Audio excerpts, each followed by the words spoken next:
रोषेई tips 1 मांस किंबा chicken को नरम करने रोषेईर 30 मिनिट पूर्वर से अल्प कंचा अमृतभंडा पेस्ट किंबा दही मिसाई मैरिनेट करंतु।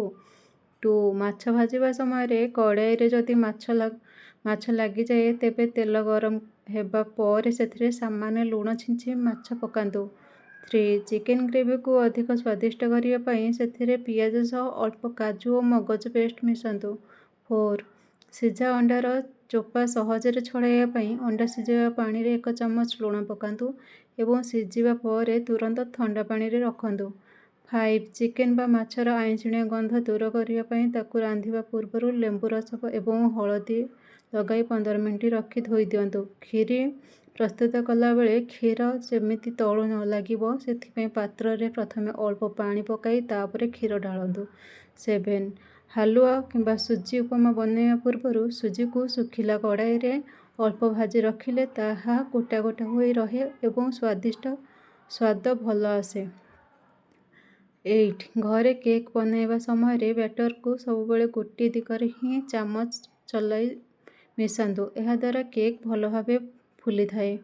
9 गुलाब जाम भितर पार्श्व सॉफ्ट हेबापई यार गोला प्रस्तुत करने समय मझिरे 1 छोट मिश्री दाना किंबा किसमिस पुराई दियंतु। 10 चीनी सीरा जदि अधिक बहलिया होई जमाट बांधि जाए सेथिपई किछि बुंदा लेंबू रस मिसाई दियंतु।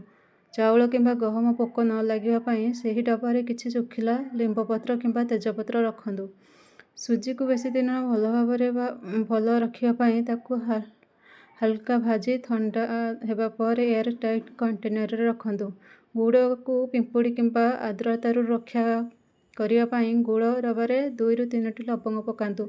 चा पत्र डबारे छोट गुजराती किंबा अदा गुंड मिसाई रखिले सबुबले सतेज बास्ना आसथाए। जदि कौनसी तरकारी रे पोड़ा गंध आसे तेबे सेथिरे 2 चामच घी किंबा उषुम क्षीर मिसाई 5 मिनिट फुटाई दियंतु पोड़ा गंध चलीजिवो। काजू बादाम किंबा पोस्त चोपा सह छड़ाइवा 15 मिनिट गरम पानी रे भिजाई रखंतु। लंका गुंड हाथ रे लगी जला हेले हाथ रे ठंडा क्षीर किंबा एलोवेरा जेल लगाई दियंतु तुरंत आराम मिलिबो।